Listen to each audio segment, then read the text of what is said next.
I'm going to talk about a failure of intuition that many of us suffer from. It's really a failure to detect a certain kind of danger. I'm going to describe a scenario that I think is both terrifying and likely to occur. And that's not a good combination, as it turns out. And yet, rather than be scared, most of you will feel that what I'm talking about is kind of cool. I'm going to describe how the gains we make in artificial intelligence could ultimately destroy us. And in fact, I think it's very difficult to see how they won't destroy us or inspire us to destroy ourselves. And yet, if you're anything like me, you'll find that it's fun to think about these things. And that response is part of the problem. Okay, that response should worry you. If I were to convince you in this talk that we were likely to suffer a global famine, either because of climate change or some other catastrophe, and that your grandchildren or their grandchildren are very likely to live like this, you wouldn't think, interesting, I like this TED Talk. Famine isn't fun. Death by science fiction, on the other hand, is fun. And one of the things that worries me most about the development of AI at this point is that we seem unable to marshal an appropriate emotional response to the dangers that lie ahead. I'm unable to marshal this response, and I'm giving this talk. It's as though we stand before two doors. Behind door number one, we stop making progress in building intelligent machines. Our computer hardware and software just stops getting better for some reason. Now take a moment to consider why this might happen. I mean, given how valuable intelligence and automation are, we will continue to improve our technology if we are at all able to. What could stop us from doing this? A full-scale nuclear war? A global pandemic? An asteroid impact? Justin Bieber becoming president of the United States?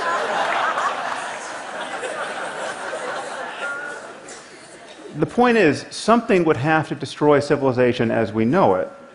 Okay, you have to imagine how bad it would have to be to prevent us from making improvements in our technology permanently, generation after generation. Almost by definition, this is the worst thing that's ever happened in human history. So the only alternative, and this is what lies behind door number two, is that we continue to improve our intelligent machines year after year after year. And at a certain point, we will build machines that are smarter than we are. And once we have machines that are smarter than we are, they will begin to improve themselves. And then we risk what the mathematician I.J. Good called an intelligence explosion, that the process could get away from us. Now, this is often caricatured, as I have here, as a fear that armies of malicious robots will attack us. But that isn't the most likely scenario. It's not that our machines will become spontaneously malevolent. The concern is really that we will build machines that are so much more competent than we are that the slightest divergence between their goals and our own could destroy us. Just think about how we relate to ants. Okay, we don't hate them. We don't go out of our way to harm them. In fact, sometimes we take pains not to harm them. We step over them on the sidewalk. But whenever their presence seriously conflicts with one of our goals, let's say when constructing a building like this one, we annihilate them without a qualm. Okay, the concern is that we will one day build machines that, whether they're conscious or not, could treat us with similar disregard. Now, I suspect this seems far-fetched to many of you. I bet there are those of you who doubt that superintelligent AI is possible, much less inevitable. Right, but then you must find something wrong with one of the following assumptions, and there are only three of them. Okay. Intelligence is a matter of information processing in physical systems. Okay, actually, this is a little bit more than an assumption, but we have already built narrow intelligence into our machines, and many of these machines perform at a level of superhuman intelligence already. And we know that mere matter can give rise to what is called general intelligence, an ability to think flexibly across multiple domains, because our brains have managed it, right? I mean, there's just atoms in here. And as long as we continue to build systems of atoms that display more and more intelligent behavior, we will eventually, unless we are interrupted, we will eventually build general intelligence into our machines. It's crucial to realize that the rate of progress doesn't matter. Any progress is enough to get us into the end zone. We don't need Moore's law to continue. We don't need exponential progress. We just need to keep going. The second assumption is that we will keep going. We will continue to improve our intelligent machines. And given the value of intelligence, intelligence is either the source of everything we value, or we need it to safeguard everything we value. It is our most valuable resource. So we want to do this. I mean, we have problems that we desperately need to solve. We want to cure diseases like Alzheimer's and cancer. We want to understand economic systems. We want to improve our climate science.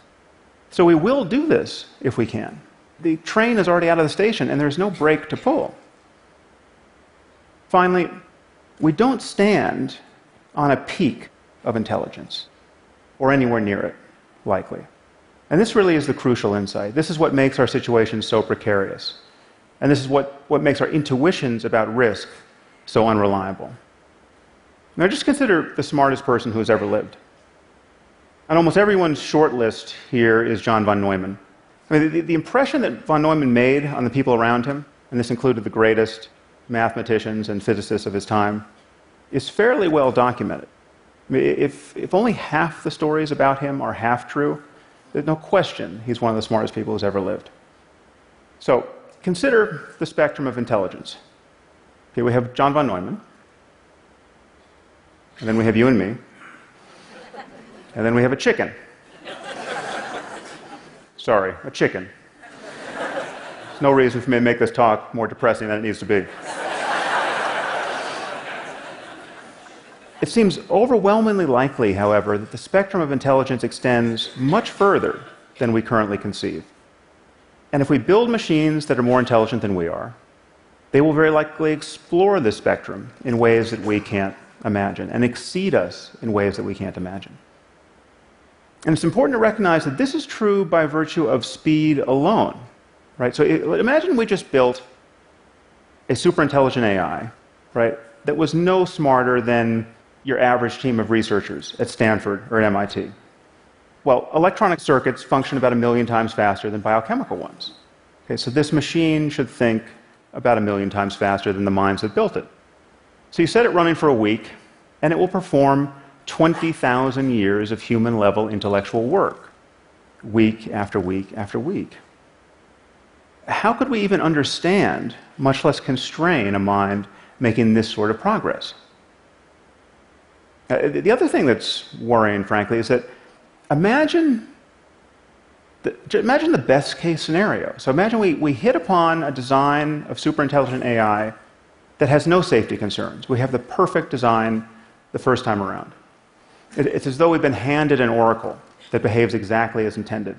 Well, this machine would be the perfect labor-saving device. It can design the machine, that can build the machine, that can do any physical work, powered by sunlight, more or less for the cost of raw materials. Okay, so we're talking about the end of human drudgery.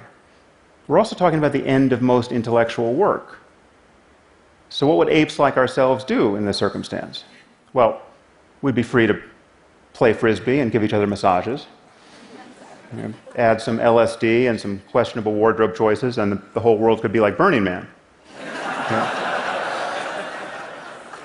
Now, that might sound pretty good, but ask yourself, what would happen under our current economic and political order? Okay, it seems likely that we would witness a level of wealth inequality and unemployment that we have never seen before, absent a willingness to immediately put this new wealth to the service of all humanity. Okay, well, a few trillionaires could grace the covers of our business magazines, while the rest of the world would be free to starve. And what would the Russians or the Chinese do if they heard that some company in Silicon Valley was about to deploy a superintelligent AI? This machine would be capable of waging war, right, whether terrestrial or cyber, with unprecedented power. This is a winner-take-all scenario. To be 6 months ahead of the competition here is to be 500,000 years ahead at a minimum. Okay, so it seems that even mere rumors of this kind of breakthrough could cause our species to go berserk. Now, one of the most frightening things, in my view, at this moment are the kinds of things that AI researchers say when they want to be reassuring. And the most common reason we're told not to worry is time. This is all a long way off, don't you know? This is probably 50 or 100 years away. One researcher has said, worrying about AI safety is like worrying about overpopulation on Mars. Okay, this is the Silicon Valley version of don't worry your pretty little head about it. Okay, no one seems to notice that referencing the time horizon is a total non sequitur. Okay, if intelligence is just a matter of information processing, and we continue to improve our machines, we will produce some form of superintelligence.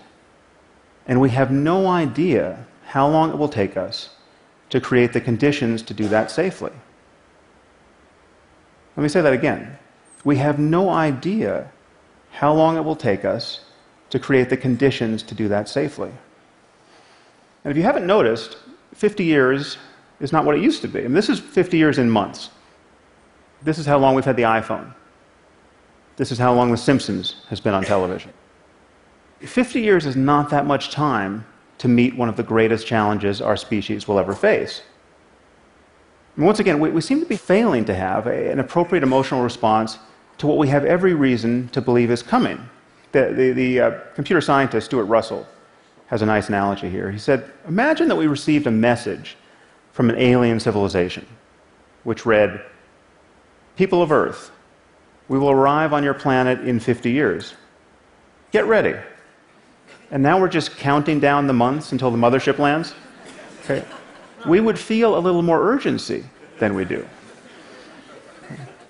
Another reason we're told not to worry is that these machines can't help but share our values because they will be literally extensions of ourselves. They'll be grafted onto our brains and will essentially become their limbic systems.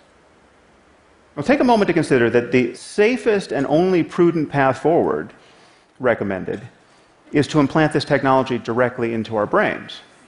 Now, this may in fact be the safest and only prudent path forward, but usually one's safety concerns about a technology have to be pretty much worked out before you stick it inside your head.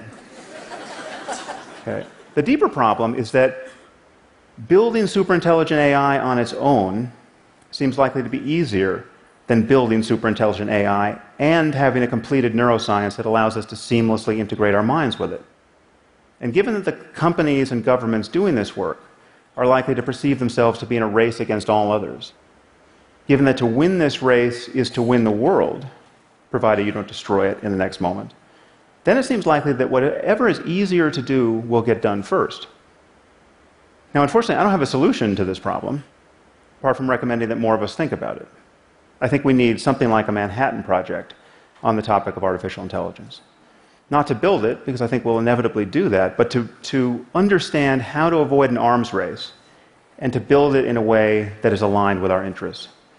When you're talking about superintelligent AI that can make changes to itself, it seems that we only have one chance to get the initial conditions right. And even then, we will need to absorb the economic and political consequences of getting them right.